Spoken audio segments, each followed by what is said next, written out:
How do you get the most out of your church countdown videos? Let's dive in.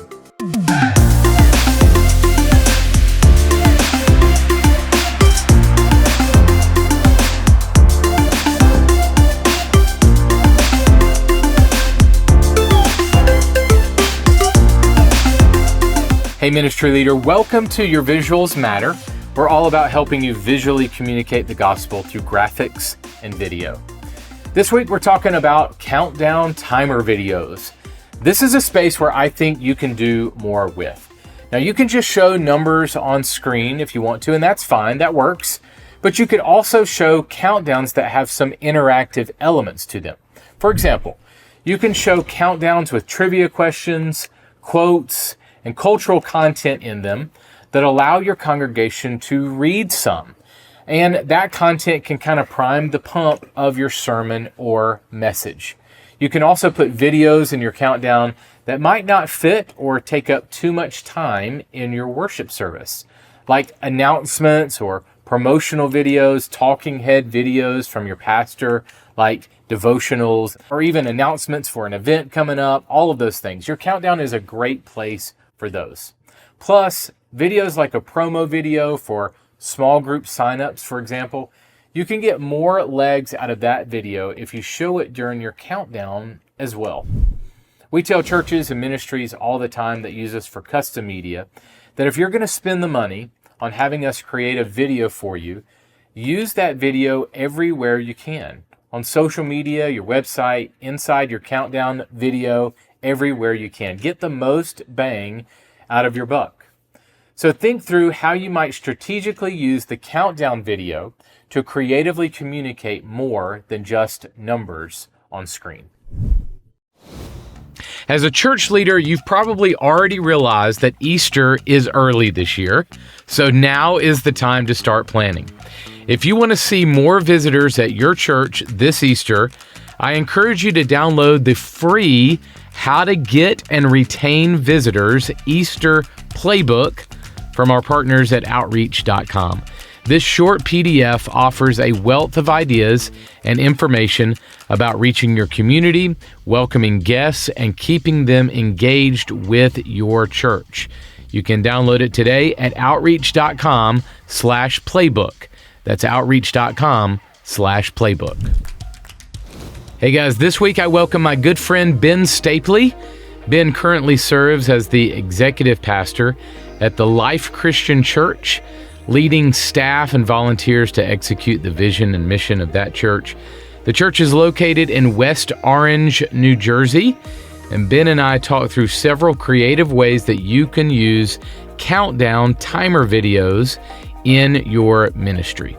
Here's my conversation with Ben. Benjamin Cornelius Stapley. Do you want your middle name public or? I am offended if you put that out there. No, nobody. How you doing, buddy? Carl, it's great to be with you. Carl, Walter, I don't know what your middle name is. It's great to be here again with you. I love our conversations. I'm always enriched by them because I learn from them. So I'm looking to share and learn from you. So I don't want to camp here, but I do have an old man middle name and first name. So I was named after both my grandfathers. So now that I said that, and they're both dead. So you can't pick on anything here because anyway, so my middle name is Ronald. So Carl Ronald. That's not that old. I don't know. I mean, unless you call me Ronnie or something. My grandfather's name was Cecil. Okay. All right. Well, when's the last time you heard someone called Cecil on the playground? In our community, like there's kind of only one Carl, maybe there's, but like it's an old man's name.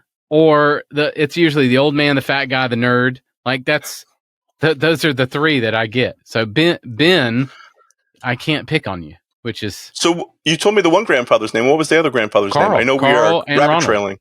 Okay. Carl and Ronald. Yeah, I was named after. Those are very modern names. Modern as of 1957 or again, it's not Cecil. That's true. All right. We have totally derailed from the start. I love this. So, man, thank you for coming on. Appreciate you, as always. Great to be here. So we are, before we kind of jump in, we're going to talk about countdowns, but before we kind of jump in, tell me a little bit, tell the folks how you serve at the Life Christian Church, what you do there, and how you serve ministry leaders in general. Yeah, I'm the executive pastor at the Life Christian Church. And so for our leaders who are listening, it's helpful to give that context because I sit on this side of things when when you're creative, you're designers, anyone creating visuals are coming to you and asking for usually more money. I'm on that same seat and I know, and so I've figured out and still learning how to navigate those seats, those questions. And so I got a chance to talk to those people. And on the flip side, I started my career as a creative arts pastor. So anyone else listening in who's on the other side, who's doing the design work, I get a chance to, I know your successes and I know your struggles. So hopefully some of this conversation will be for you as well. So that's what I'm currently doing. Beyond that, I get a chance to speak at churches and consult for churches as well. Speak at conferences and consult for churches. So that's a quick snapshot of who I am. Thank you, man. All right, so let's kind of dive into utilizing church countdown videos. And so I know people might be like, well, how can they go so long on talking about countdowns? But this is an important part. This is one area of video that you can really use in your church that I kind of believe, and I want to get your opinion on this as we start. I kind of believe that countdowns is a real estate that we don't use enough. I think that there is more real estate, more legs, more things that can happen in a countdown than just numbers on a screen. Do you agree? Yeah, and it's limitless. Whatever you want to communicate, you have a blank canvas. I love how the fact you're framing it with this is a countdown, but that doesn't, it's not that's the bare minimum of what these videos are, but the ceiling is fairly high in terms of what they can hit. And beyond that, I know we're going to get to this as well. I'd love to make sure this conversation dovetails in terms of on-site and online, because there's probably some best practices that are very different in terms of those two audiences. One being captive, the people who are in the room are usually not going to leave, and the other ones that are the opposite, that are very have many options available in terms of how many tabs and browsers they have open to go and to explore other things. So obviously the application of what a countdown looks like is drastically different in those two environments. Yeah. Good point. The physical and online experience, both very important. Speaking of important, why do you think video is important in general? Why is video such a big component that we should use in physical and online spaces? This is great. This is like two guys talking shop to each other. Things they're both passionate about. I'm passionate about it. I know you run a company that's not solely, but mainly focused in on creating incredible visuals. And so I'm going to try to be brief because I know we could camp here for a while. But the biggest thing is, to me, video is the most compelling form of communication. And I'm sure we have some of our leaders and listeners who I've just deeply offended, right? Like, I write the written word. What's wrong with that? Or I make graphics. What's wrong with that? Or I'm an audio engineer. I make a soundtrack. What's wrong? Those are all good things. But in video, you put them all together and you get the benefit of all those things. So to me, it's the strongest form of communication. It's editable, so that in terms of, as a live communicator, if you have a preacher speaking and you have a 45-minute message, there's going to be some verbal ticks in there, some ums and ahs. Video allows you to edit that down, to compress that.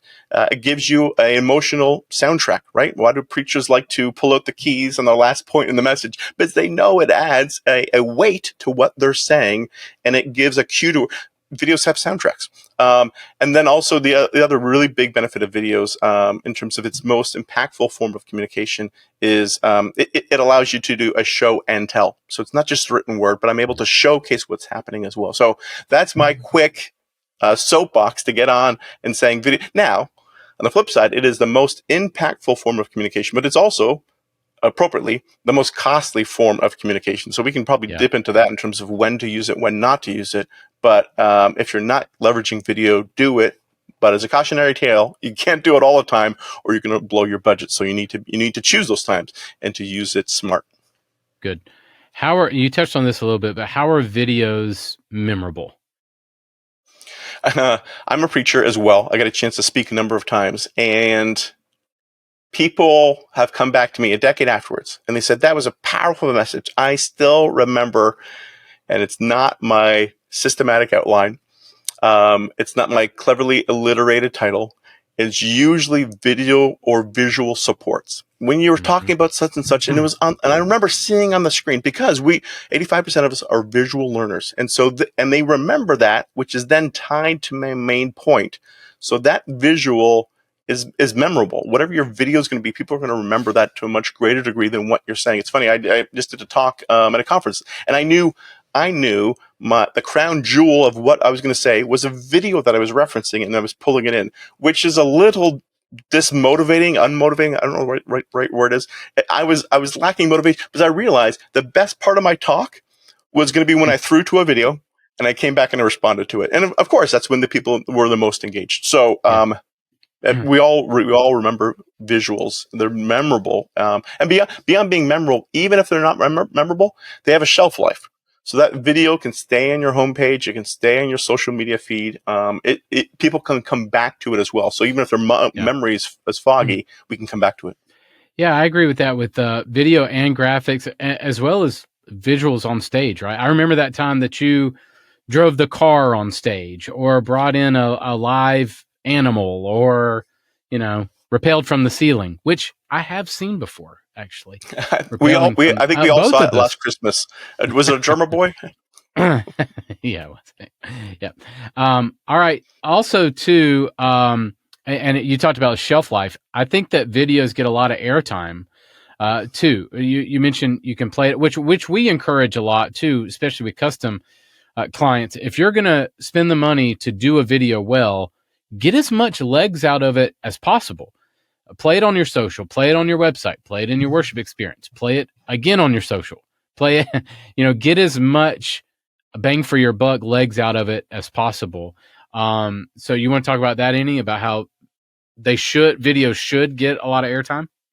They should, and we talked about the what it should do. Let me quickly explain the how to do it. The big thing is to avoid anything that is seasonally based, and so to that end, if possible, if you're going to do a church overview video, shoot it indoors. Don't have your lead pastor wearing flip-flops and shorts, or bundled up outside in the cold, because it now it's a seasonal video. It looks really weird to be playing that in the middle of winter, when they had a bright tan because they just came off the beach. So if you want to increase the shelf life of your videos, try to make sure they're not as seasonally based as much as possible. That's even really helpful when we come again talking to the lead pastors. Even when you communicate on a Sunday morning, realize when you are saying, "It's great to have you with me this morning," anyone watching on demand, you have put a slight barrier, not huge, but a slight barrier in terms of the fact that they've time shifted the experience and it's not Sunday morning anymore.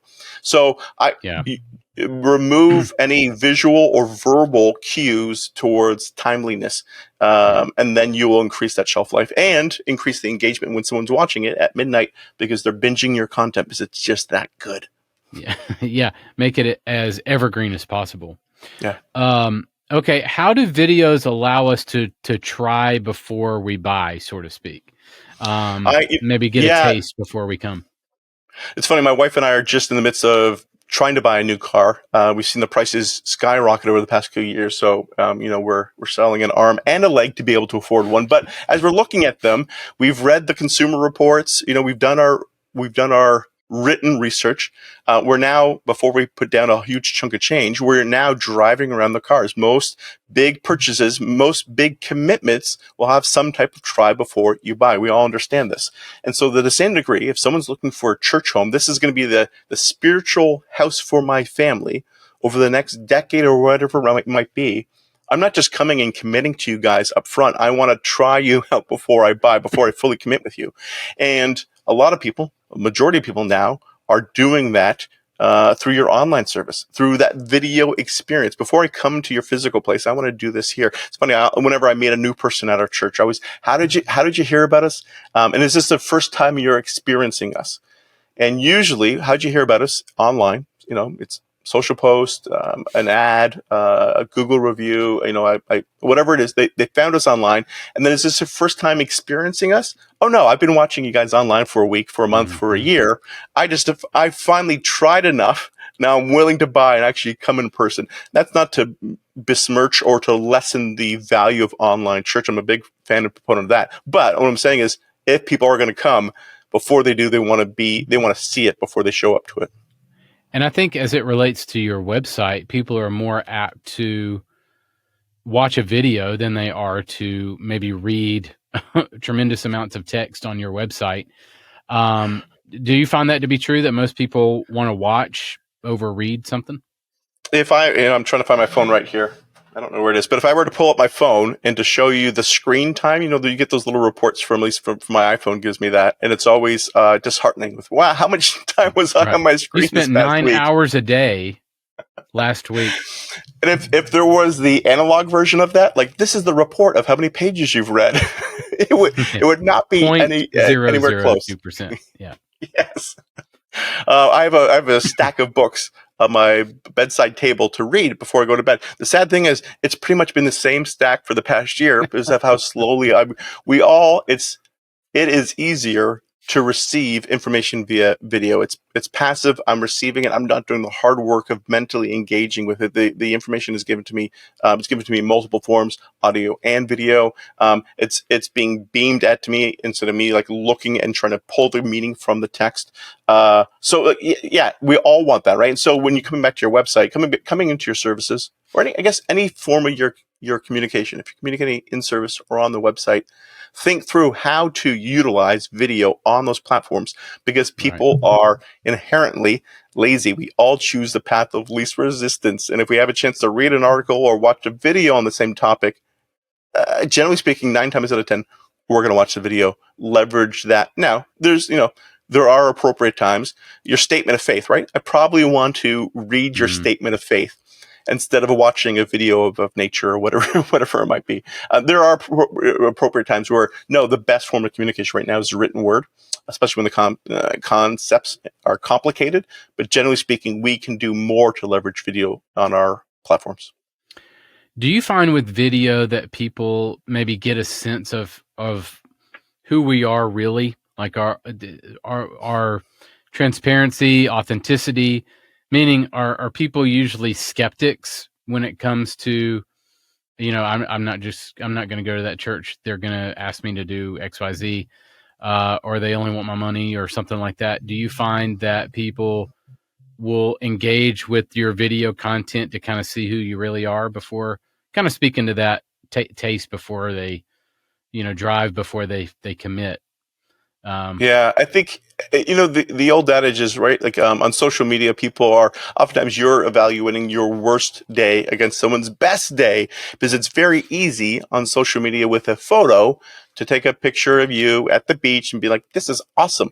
But it's much harder to fake the authentic life of a church through not just one photo, but multiple photos through video format, because it's easy to smile and to fake it for a minute. It's much harder to fake an authentic hug between a greeter and somebody that they know as they're coming into the service. It's much harder to fake the genuine smile of a lead pastor in their auditorium, listening to somebody and hearing their. It's much harder to fake that hand on the shoulder if someone's praying. You could fake that stuff, but generally speaking, that's going to be authentic, and people are looking for that level of. Now, they're not looking for polish or professionalism; they're looking for that authenticity. And so, when you give them those videos, that skepticism diminishes. It doesn't eradicate it.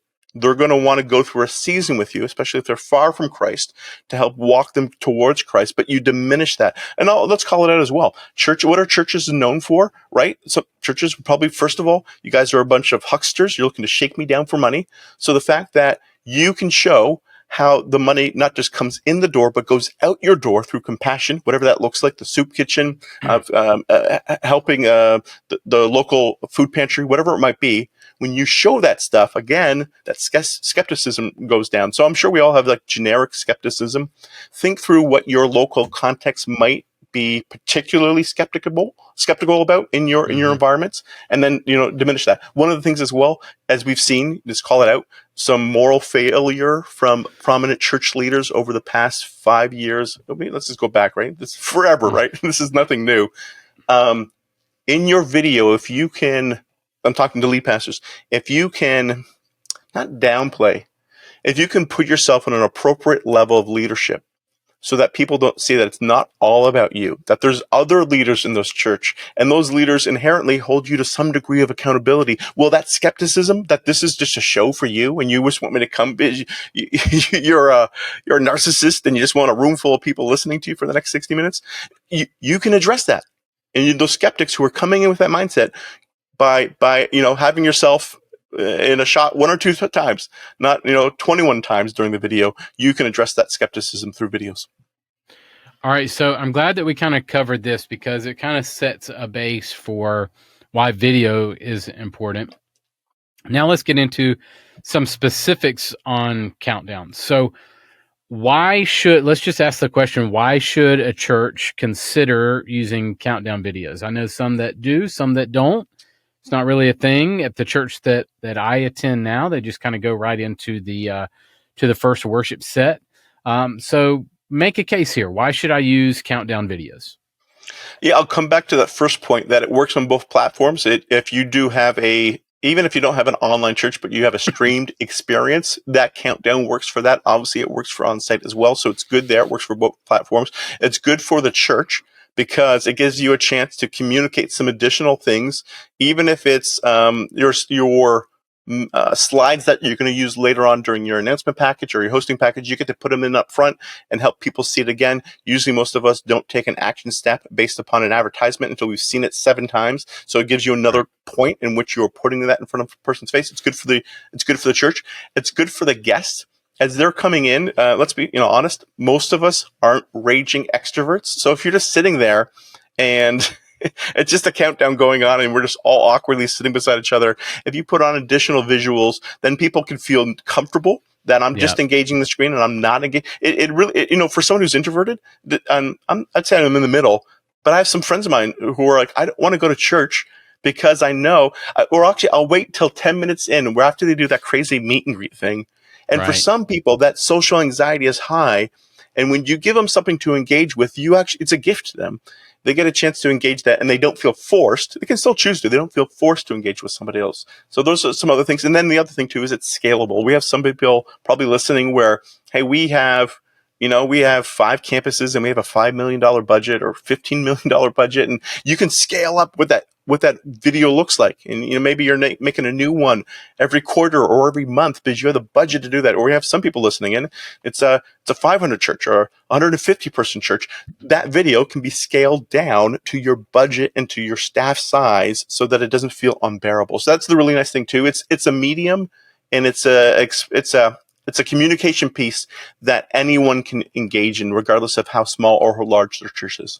I think to your point about being good for the guest, I think that would be an argument for you mentioned additional visuals, but even additional content inside that countdown so that people can feel an interactive, they're receiving more information as opposed to just seeing numbers on a screen. I'm not saying that those are bad. We make those numbers on a screen, but we also make other forms of countdowns that we'll get into more in a minute. But quotes, trivia, announcements, things in the countdown that I can receive, that I can look at, engage with, that sort of thing. I think that is good for the guest to be able to have something to engage them as opposed to just kind of sitting there watching numbers on a screen or, what am I supposed to be doing right now kind of thing. All right. So tell me how countdowns can be adaptable, and maybe it's to this point of more kind of unique, maybe for holidays and things like that. But tell me how the countdown video spot can be adaptive based on what you're trying to do in your experience. Well, again, coming back quickly to adapting it for on-site or online, I'd say, first of all, with adapting it for online, whatever you're doing on-site, it needs to be drastically less. So, I wouldn't do anything longer than a minute for online.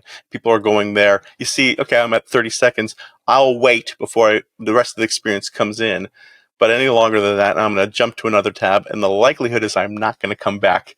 So that's the one in terms of adapting it there. In terms of adapting it for different environments, there's a lot of different great ways to do it.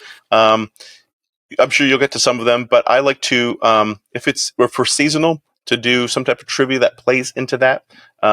Sometimes I like to highlight I've seen churches highlight staff members. I would encourage maybe avoiding that, but highlighting volunteers. Oftentimes your volunteers, your unsung heroes. And if you were to do a quick, this is Jane and she serves in this ministry and her favorite part about it is this quote that she said.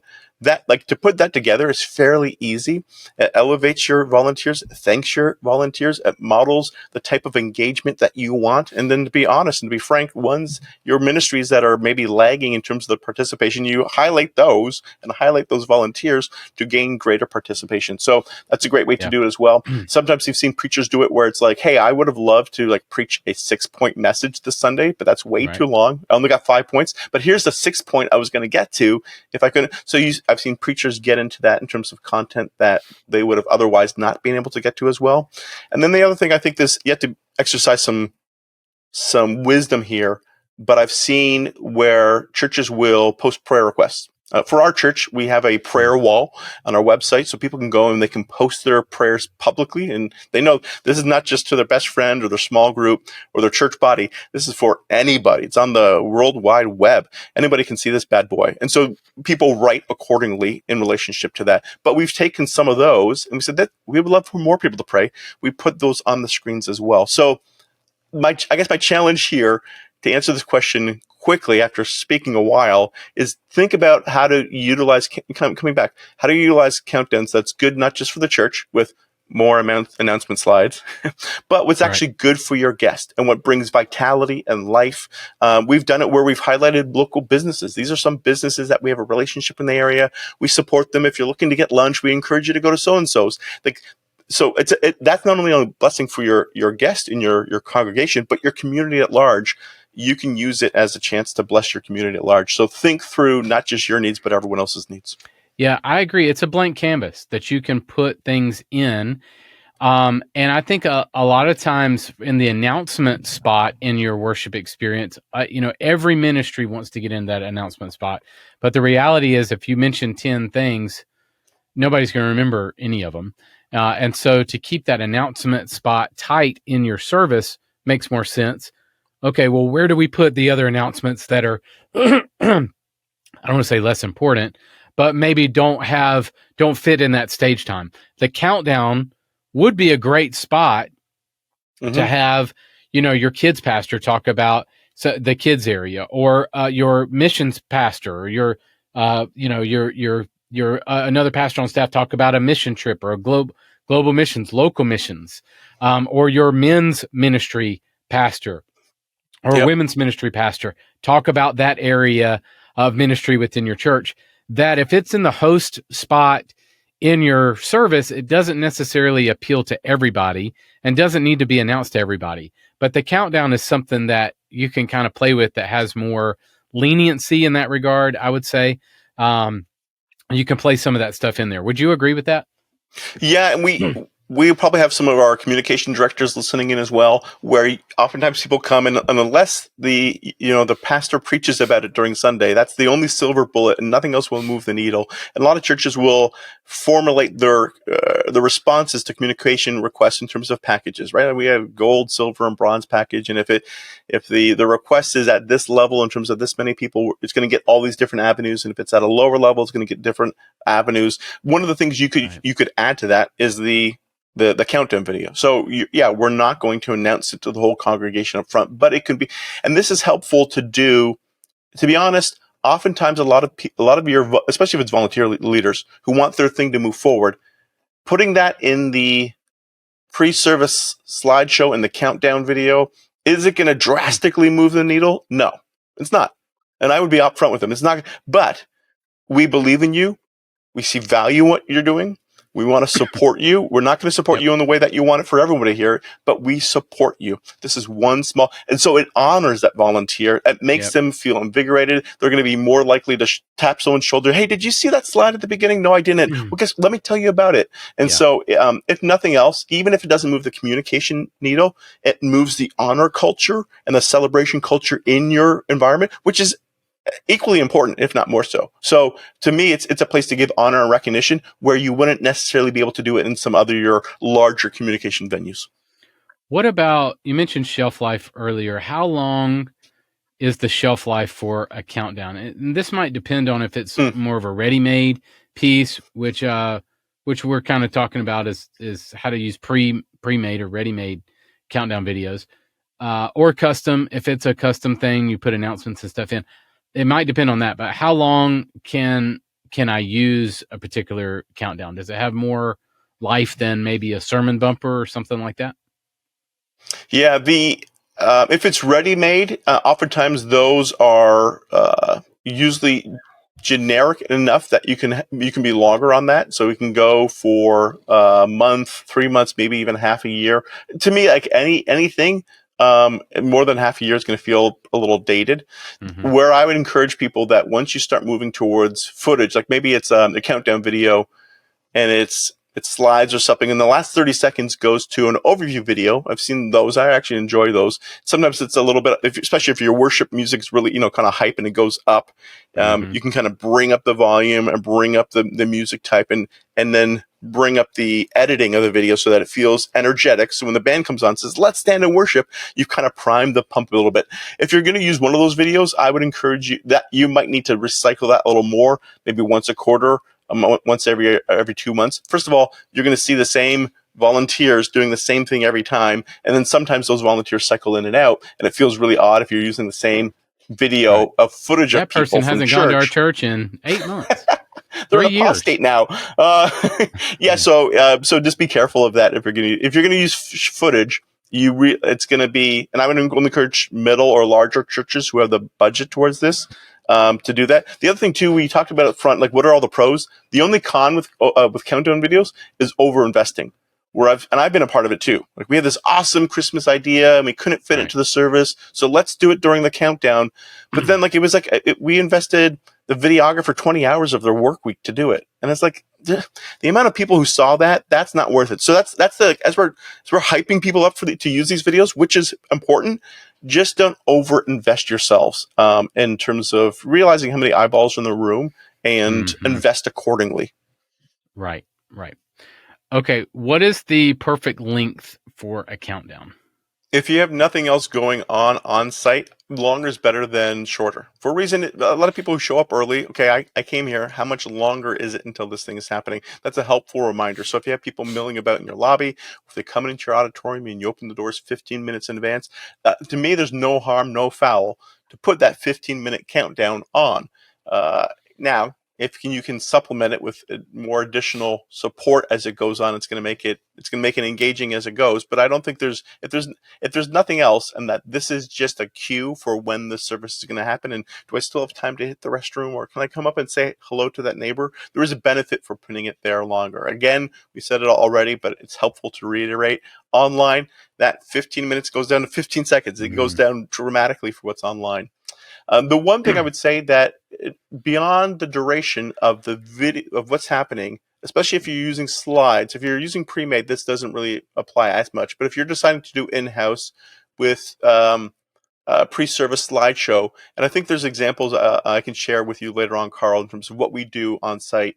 If you're putting up slides, I like to do a slide for about 6 to 8 seconds. Generally speaking, how long does it take to read the information on the screen and go to the next one? If you have enough information on your screen that it takes more than 6 to 8 seconds to read it, you got too much information on your screen.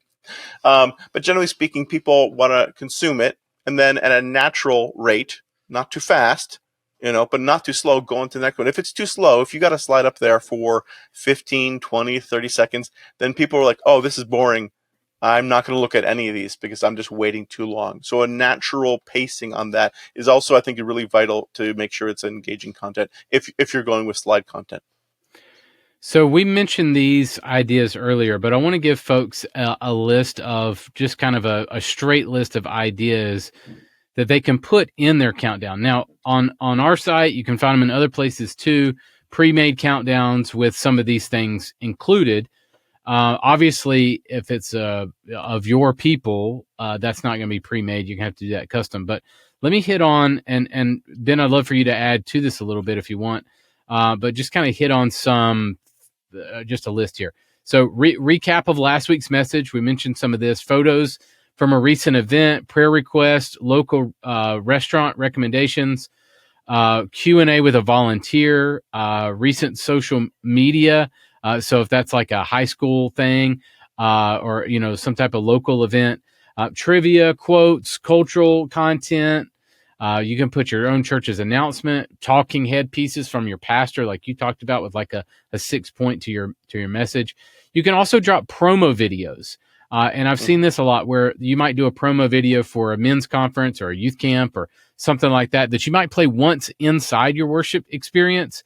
But maybe week 2, 4, or 5, you don't play that as a feature in your worship experience. You slide that into your countdown to get more legs out of it. And then footage of your church. And this is probably the one that I like the most, is to use footage of actual people at your church, whether engaged in local global missions, whether, Bible study, small group, kids ministry, all of those areas. So that's kind of a quick list. Do you want to add to that or kind of touch on any of those, Ben? The only thing I would add to is, if you're going to do the footage of your church life, it's essential to make sure that the majority of it is not stuff that they're going to already experience that Sunday morning. In other words, they're going to, in a couple minutes, they're going to see someone stand up there and lead worship. They're going to see a lead pastor communicating for forward. So that's helpful to put in there. But what is key, and this is harder, takes more time, it's more expensive to capture this stuff, is the stuff that's happening outside of your 4 walls. So people meeting in small groups in their homes. You need to go and capture that mission trip that went away into the local, the neighboring city.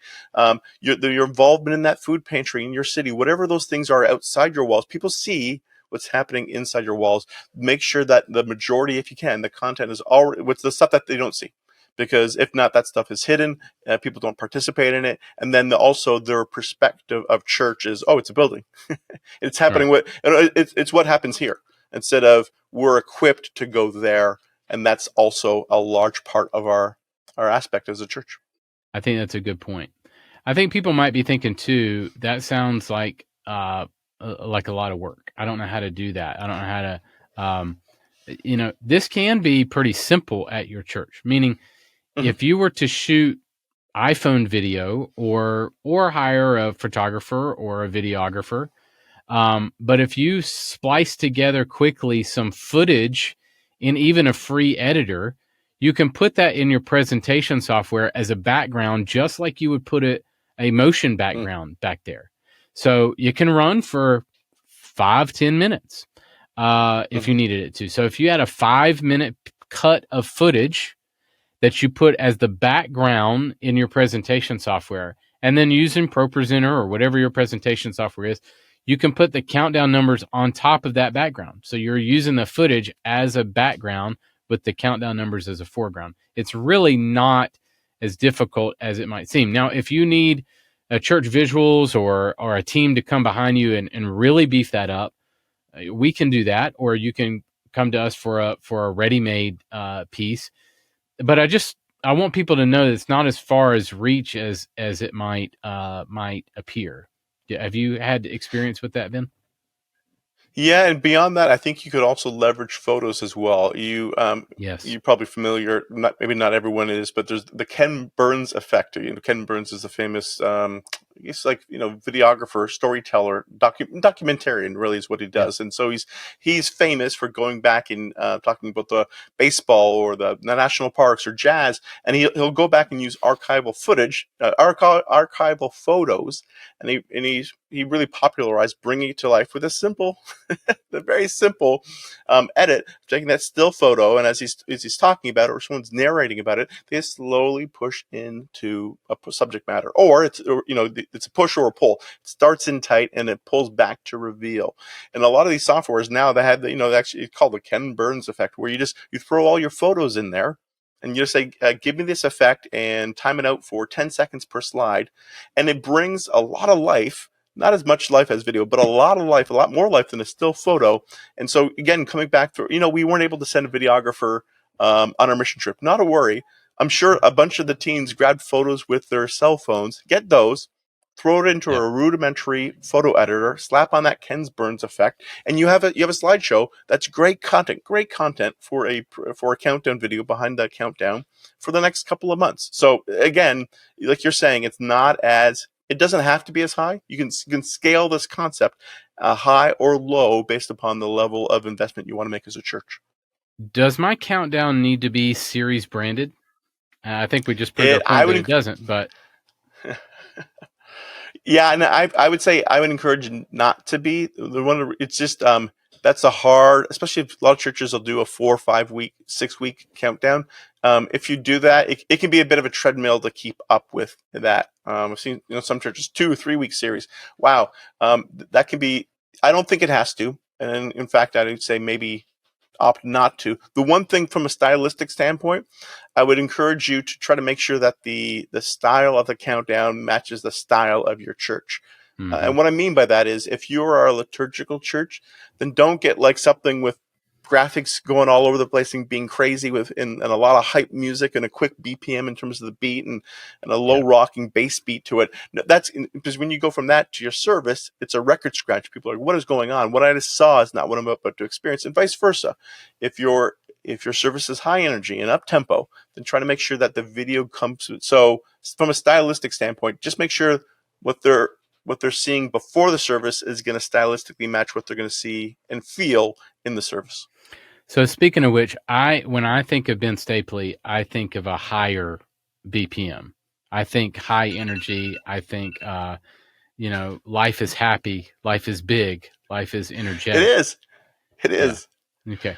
I just want to make sure that that's my soundtrack for my life. Go. Right. Yep. All right. So let's land with this. Why are we? So we've spent a while in this episode talking about the details of countdown videos. Why is that? Why should we care so much about the details? Why do my visuals really do matter? Why are the details important? I could go a lot of different ways. We might be pushing time, so I'll end with this: if we have the best message to communicate, then we should use the best tools to communicate it. And I would say we're actually following in Jesus's footsteps as well. If you go back and you look at, I love this story. If you go back and you look at Luke 5, Jesus used the best tools he had to communicate his message. He was standing in front of a crowd gathering, and he was about to speak to them. But before he spoke to them, he was put in a boat, and he said, "Put me a little farther away." Now, most communicators, they want to get closer to the subject. I don't want to be far from you. I'm leaning in to connect with you and talk to you and your audience, Carl. So why did Jesus put himself out? Because he knew, as anybody who grew up around a lake or a pond, that it's a natural reflection surface. And Jesus knew, if I want to talk to this big crowd, you put me in a boat, you put me farther away, my voice is going to be amplified. More people are going to hear me. Jesus realized he had the best message to communicate, and he used the best tools he had, the natural PA system and reflective surface of a lake. We still have the best message to communicate. We just have more tools to do that. Visuals, countdown videos, graphics are ways in which we can do that. So that's my compel for church leaders, is you have people sitting in the room waiting for the service to start. What are the best messages? What's the best tools you have to convey that best message for them? Utilize that as much as possible. Awesome. Man, thank you for your time. As always, you're the man. Appreciate you so much. Thanks for having me, Carl. Hey, pastor, youth leader, worship leader, ministry leader, in whatever ways that you might be filling that role. I want to take a second. First off, introduce myself. My name is JT. I'm one of the video producers here at Church Visuals. And I also want to let you know how thankful I am for you and the work that you're doing building the kingdom of God. Your work matters. And it's so much a part of the reason why I do as a video producer, which is to come alongside you and help you reach as many people as you can with the gospel of Jesus Christ. So once again, we're thankful for you, we're thinking of you, we're praying for you, and your visuals matter. Hey, ministry leader, here's your church visuals tip of the week. Strategically use the real estate of your countdown video for more than just numbers on screen. Although that's great, you can use that real estate for more. Seeing kingdom impact at your church is what you're after. The salvation and spiritual growth of the people in your church matters. How you present the gospel matters. If you want to reach the people you want to reach, your visuals matter. I'll see you next week. Your Visuals Matter has been a podcast presentation of Church Visuals. Executive produced by Carl Barnhill. Edited by AJ Schubert. Title and show graphics by Angie Lomas. For more resources to help you visually communicate the gospel, visit churchvisuals.com.